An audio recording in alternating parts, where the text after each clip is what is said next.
சாதாரணமாக இருக்கிறாங்க. ஒரு நடிகராக இருந்தாங்க, அப்புறம் எதிர்க்கட்சி தலைவராக இருந்தார், இப்போ துணை முதல்வராக இருக்கிறார் எதிர்க்கட்சி தலைவர்.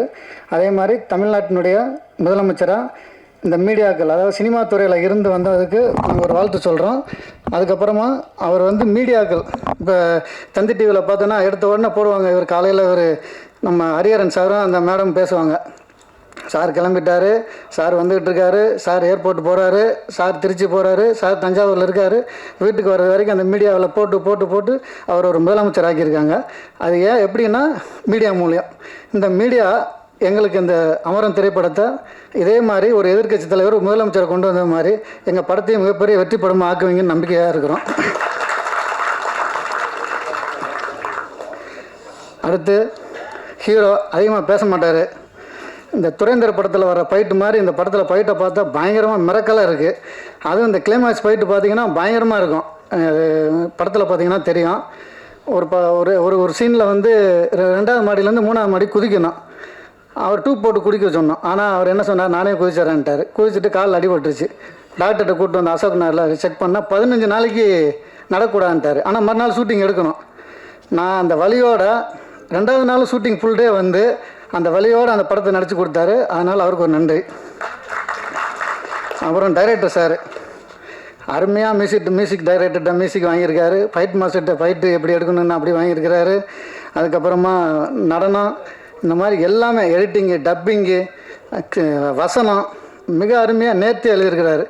சார் ஒரு சில நேரத்தில் சொல்லுவேன், சார் இந்த மாதிரி இந்த பட்ஜெட்டில் இந்த இதில் வந்து ஒரு இதுக்குள்ளே முடிச்சிட முடியுமா சார், நானே என்ன சொல்கிறீங்களோ அதில் முடிச்சிடறேன்றாரு. அதனால் நேரங்காலத்தில் கரெக்டாக ஷூட்டிங் எடுத்து கொடுத்தாரு, படத்தையை முடித்து கொடுத்தாரு. அவருக்கு நன்றி. அனைவரும் சேர்ந்து இந்த திரைப்படத்தை மிகப்பெரிய வெற்றி படம் ஆக்க வேண்டும் என்று திவ்ய சித்ராஸ் ஃபிலிம் சார்பில் ராஜன் சார் தேர்வில் நாங்கள் நன்றியுடன் கேட்டுக்கொள்கிறோம். நன்றி, வணக்கம். எந்த அளவுக்கு பாடல்கள்ங்கிறது வந்து நம்மளுடைய தமிழ் திரை இசை உலகத்தில் வந்து ரொம்ப பெரிய விஷயம். ஏன்னா படங்கள் நினைவு கூறப்படுதோ இல்லையோ, பாடல்கள் நினைவு கூறப்படுதோன்னு சொல்லிட்டு ரெண்டுமே ஒரு பெரிய டிபேட்டில் இருந்திருக்கு இல்லையா. இதில் வந்து மிக்கி ஜே மேயர் சாரோட முதல் தமிழ் நேரடி திரைப்படம் அமரம் திரைப்படம், இதில் வந்து நான் வந்து கான்ட்ரிபியூட் பண்ணியிருக்கேங்கிறது ரொம்ப சந்தோஷம். அதற்கு முன்னாடி எனக்கு வந்து மிக்கி ஜே மேயர் சாரோட ஷியாம் சிங்கராய் திரைப்படம், நானி சாய் பல்லவி நடித்த திரைப்படத்தில் எல்லா பாடல்களையும் நான் எழுதியிருந்தேன். அந்த ஒரு வாய்ப்பு வந்து அடுத்த கட்டமாக அமரம் திரைப்படத்தில் எனக்கு இந்த ஒரு பெரிய வாய்ப்பை கொடுத்துருக்கு. அப்படிங்கிறதுக்கு நன்றி. நான் வந்து ஒரு டப்பிங் முன்னாடி ஒரு விஷயம் பார்த்துட்டு டப்பிங் அப்புறம் பார்க்கும்போது அது மொத்த கேள்விகளும் அதுக்கு பதில் அதிலேயே வச்சுருந்தார். ரொம்ப ஹாப்பியாக இருந்துச்சு. என்ன சார் இவ்வளோ கேள்விகள் எல்லாமே ஈஸியாக நீங்கள் டைலாக்லேயே கொண்டு வந்துட்டீங்க அப்படின்னு சொல்லி பார்க்கும்போது எனக்கு ரொம்ப சந்தோஷமாக இருந்துச்சு. ஏன்னா திட்டத்தட்ட வந்து ஒரு படம் ஒர்க் பண்ணும்போது நிறைய விஷயங்கள் நடக்கும் எங்களுக்குள்ள.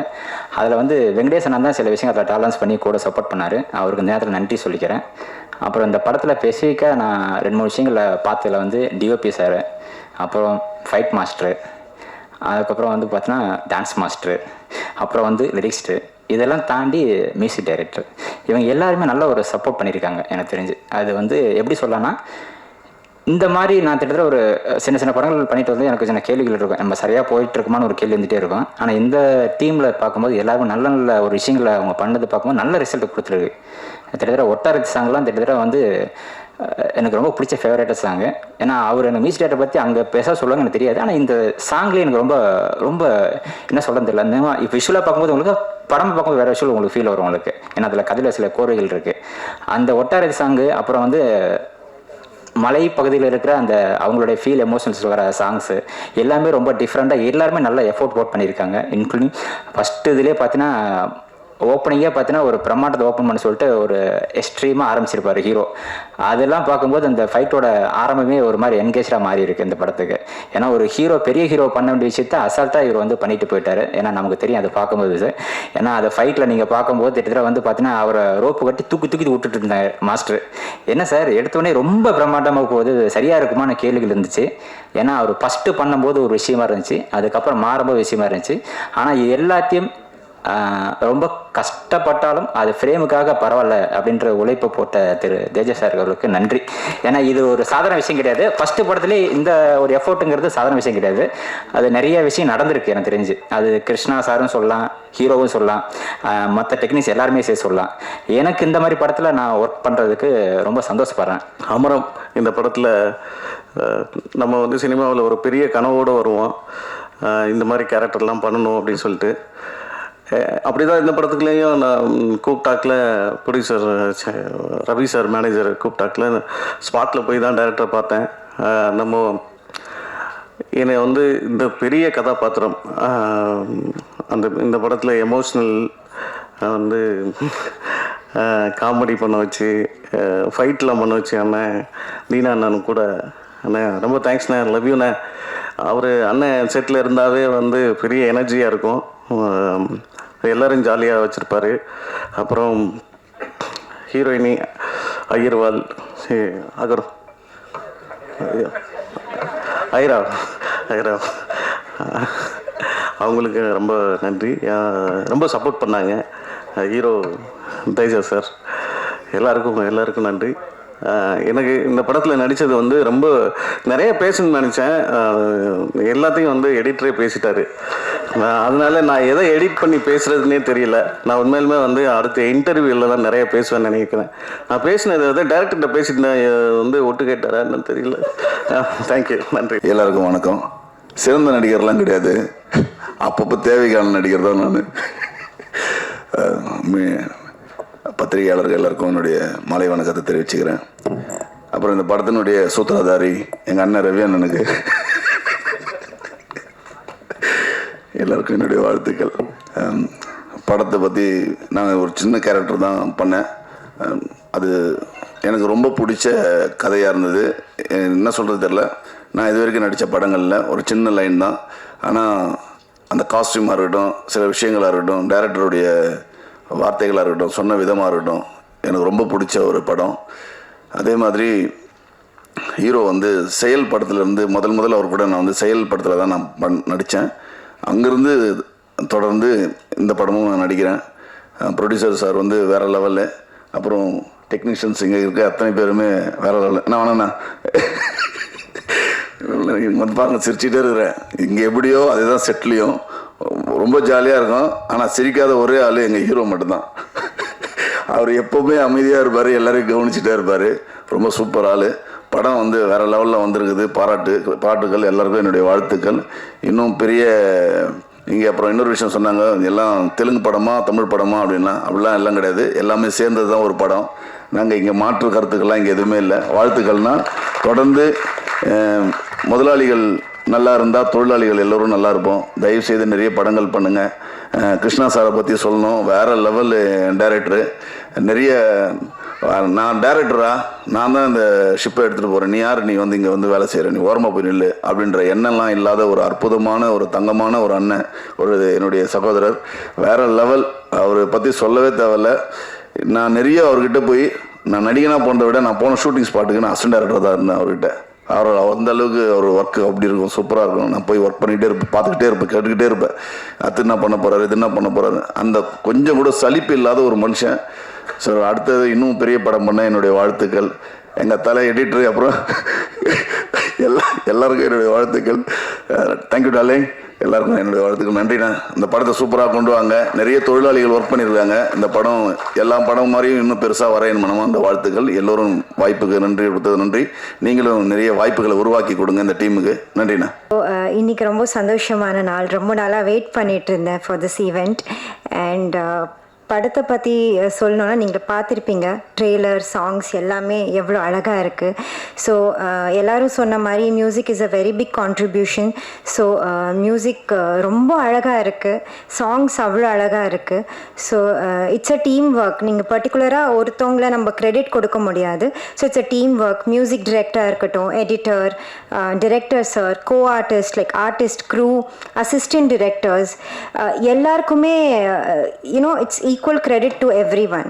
So first of all, thanks to director sir. ஏன்னா ஆக்சுவலி இந்த படத்தில் நான் கமிட் ஆகினதுக்கு ஃபர்ஸ்ட் ரீசனே டிரெக்டர் சார் தான். த டே ஐ மெட் ஹிம், அவரை மீட் பண்ணும்போது அவர் என்கிட்ட ஸ்கிரிப்ட் சொன்னார். ஸ்கிரிப்ட் ரொம்ப நல்லா இருந்துச்சு. அதை தாண்டி அவர் சொல்கிற விதம், அவரோட இன்வால்மெண்ட் பார்க்கும்போது எனக்கு ஒரு நம்பிக்கை வந்துச்சு, சரி இந்த படத்தை கண்டிப்பாக அவர் சூப்பராக எடுப்பார். ஸோ அந்த ஒரு ரீசன் தான் நான் இந்த படத்தில் இப்போ இருக்கேன். So first thanks to director sir. நாங்கள் ஒரு 37 நாள் ஷூட் பண்ணியிருக்கோம். புயலில் ஷூட் பண்ணியிருக்கோம். கொடைக்கானல் 10 டிகிரி அந்த டைம், காலையில் 4 மணி 3 மணி அந்த டைமில் ஷூட் பண்ணியிருந்தோம். ஏப்ரலில் எண்ணூர் பீச்சில் ஷூட் பண்ணியிருக்கோம். ஒரு 3 மணி நேரம் ட்ரெக் பண்ணி ஷூட் பண்ணியிருந்தோம். இந்த ப்ராசஸில் நான் ஒன்று ரியலைஸ் ஆன என்னென்னா, லைக் நம்ம எவ்வளோ ஹார்ட் ஒர்க் பண்ணுறோமோ அந்த ஜேர்னி அவ்வளோ பியூட்டிஃபுல்லாக இருக்கும். அப்படி ஒரு பியூட்டிஃபுல் ஜேர்னி தான் இந்த அமரம். கண்டிப்பாக உங்களை டிசப்பாயின்ட் பண்ணாது. அண்ட் ஷூட் முதல் நாள் மழை பெஞ்சால் ரொம்ப பாசிட்டிவ்னு நான் கேள்விப்பட்டேன். எங்களுக்கு முதல் நாள் ஷூட்டில் மழை பெஞ்சது. அப்படியே அங்கேருந்து ஸ்டார்ட் ஆன அந்த பாசிட்டிவ் இது வரைக்கும் ட்ரைலர் பார்த்த உடனே உங்களோட அந்த சத்தம், அந்த ரியாக்ஷனில் அதே பாசிட்டிவ்னஸ் நான் பார்த்தேன். Thank you so much. பத்திரிகை, தொலைக்காட்சி மற்றும் சமூக ஊடகங்களுக்கு வந்ததுக்கு நன்றி. ஓகே, இல்லை சாரி, நன்றியும் வணக்கமும் தெரிவிச்சுக்கிறேன். இந்த படம் வந்து திருவண்ணாமலை, கள்ளக்குறிச்சி, தருமபுரி, வேலூர் இந்த பக்கத்து சார் சொன்னது மாதிரி அந்த பக்கத்து மனிதர்களுக்கான கதை இது. ஸோ நான் வந்து ஒரு 10 years பேக் சினிமாக்குள்ளே வந்திருந்தேன். எனக்கு வந்து ஒரு சங்கர் சார் மாதிரி, KS ரவிக்குமார் சார் மாதிரி அந்த மாதிரி தான் எனக்கு படம் பண்ண விருப்பம்.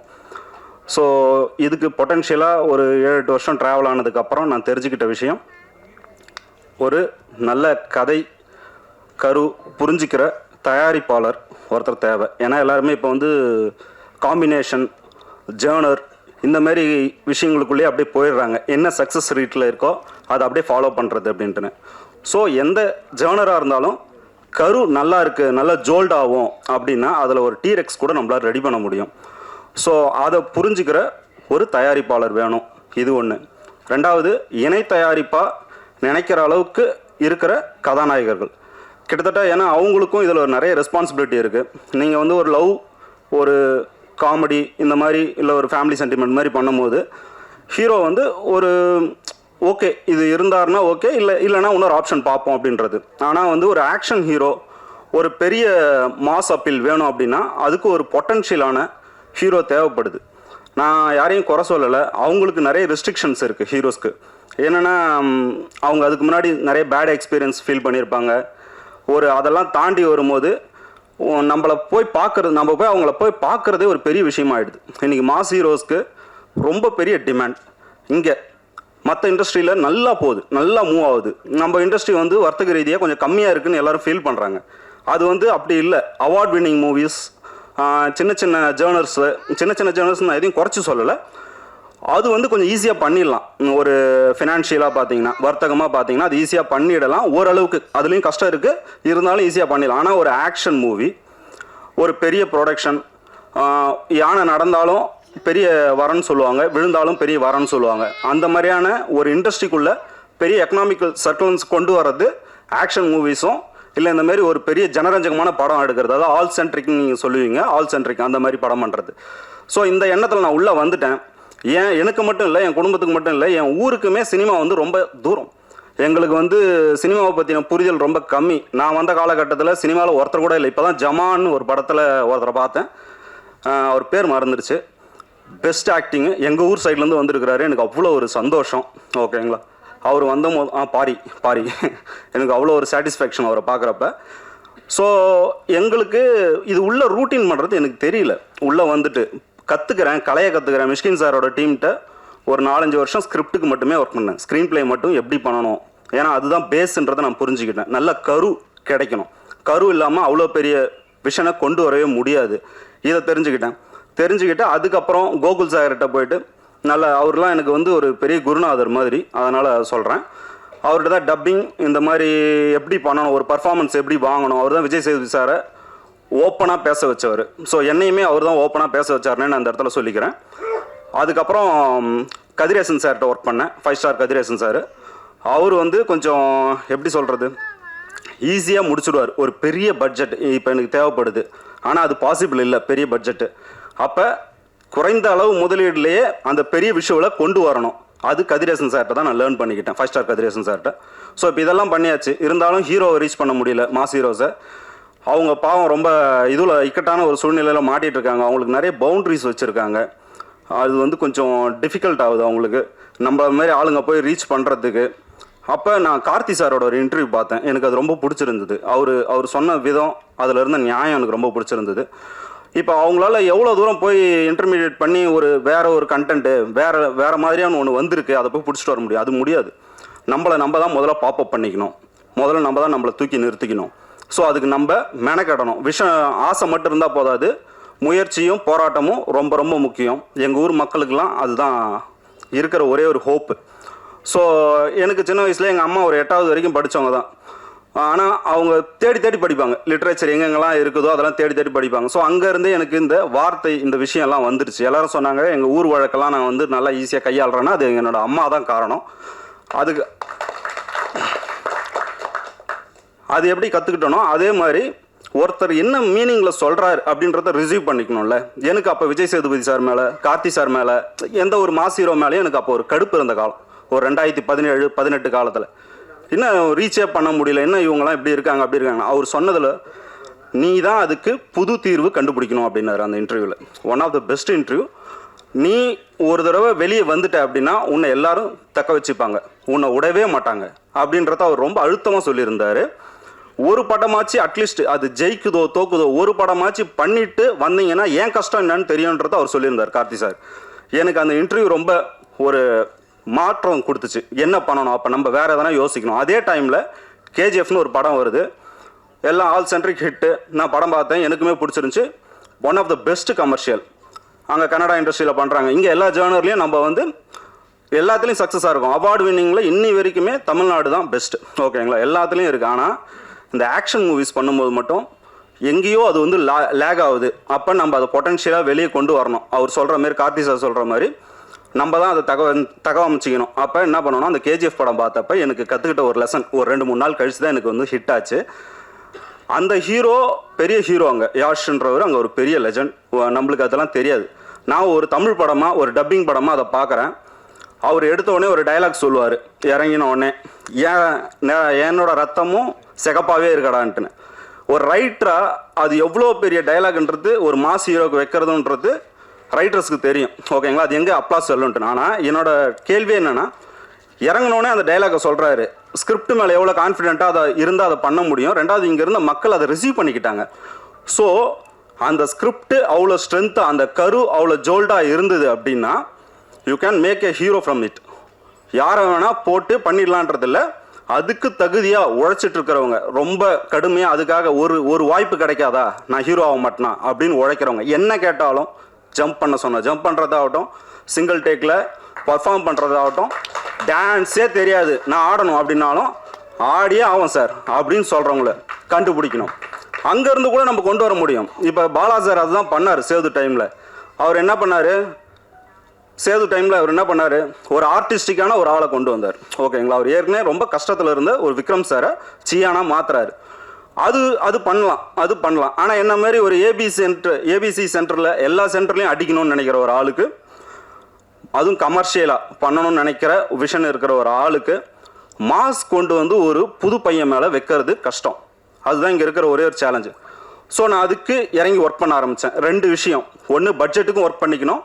இன்னொன்று, அந்த எக்ஸிக்யூஷன், அந்த பையன் மேலே நடத்த போகிற, அந்த ஹீரோ மேலே நடத்த போகிற அந்த விஷயங்களையும் அவர் தாங்கிக்கணும். இது 2மே வேணும். ஹீரோ அவங்களாம் அந்த இடத்துல இருக்கிறாங்கன்னா அது சாதாரண விஷயம் இல்லை. நம்மளால முடியலல்ல, அவங்க பண்ணுறாங்கல்ல. அப்போ அதே எஃபோர்ட்டை போடுறதுக்கு எத்தனை பேர் இன்றைக்கி ரோட்டில், இதோ சும்மா சாலிகிராமம் நம்ம இருக்கிற பிரசாத் லேபுக்கு வெளியே அந்த டீ கடையில் நான் எத்தனையோ தடவை நின்றுறேன், போராடிட்டு இருப்பான் அந்த ஆர்டிஸ்ட்டு. ஏதாவது கிடைக்காதா, நான் என்ன வேணால் பண்ணுறேன் சார் அப்படின்றதுக்கு. ஸோ இது 2மே கிடைக்கணும். ஒன்று ப்ரொடியூசர் கிடைக்கணும், இன்னொன்று ஹீரோ கிடைக்கணும். நான் படத்தை இண்டஸ்ட்ரியை விட்டுட்டு, ஏன்னா எல்லாம் ரொம்ப எக்ஸ்ட்ரீம் போய் ஒரு எக்ஸ்பெரிமெண்ட் பண்ணுவோம். நான் அந்த மாதிரி ரொம்ப ரிஸ்கியாக ஒரு எக்ஸ்பெரிமெண்ட் பண்ணேன். ஆல்மோஸ்ட் 2020-21 டைமில் விஜய் சேது சாரை வச்சு அதை லான்ச்சும் பண்ணேன். அது வந்து அந்த அளவுக்கு போகல. அப்போ எனக்கு சுத்தமாக நின்று போச்சு, இது வேலைக்காகாது நம்மளுக்கு. அதுவும் இல்லாமல் கோவிட் டைமு செமையாக லாக் ஆனேன். முடியல, இதுலேருந்து நான் வெளியே வருவேனா அப்படின்றது. நான் விட்டுட்டு, ஏன்னா எனக்கு மேரேஜும் ஆகிடுச்சு, என் ஒய்ஃப்லாம் அவளெல்லாம் கோயில் கட்டி தான் கும்பிடணும் என் கொள்ளலாம் வாழறதுக்கு. பயங்கரம் ஃபினான்ஷியல் ஸ்டேஜ், ஃபிசிக்கல் ஆக்சிடெண்ட்டு, ஒன்றும் முடியலன்ற டைமில் நான் சினிமா விட்டு வெளியே போயிட்டேன். ஒரு 10 month 1 year நான் வெளியே போயிட்டேன். அதுக்கு முன்னாடி ஒரு 2-3 மேனேஜர்கிட்ட நான் கதை மட்டும் சொல்லி வச்சுருந்தேன், என்னோடய பிளான்ஸை சொல்லி வச்சுருந்தேன். எப்படி இதை சின்ன பட்ஜெட்லேயே பெருசாக பண்ண முடியும். நீங்கள் பார்த்துருப்பீங்க ஸ்க்ரீனில், இதை வந்து நீங்கள் ஒரு பட்ஜெட்டில் நினைப்பீங்களே, அந்த பட்ஜெட்லேருந்து பாதி தான் இருக்கும். இது பிருத்திவிராஜ் சார் ஒரு இன்டர்வியூவில் சொல்லியிருந்தார், எங்கள் படமும் அப்படி தான்.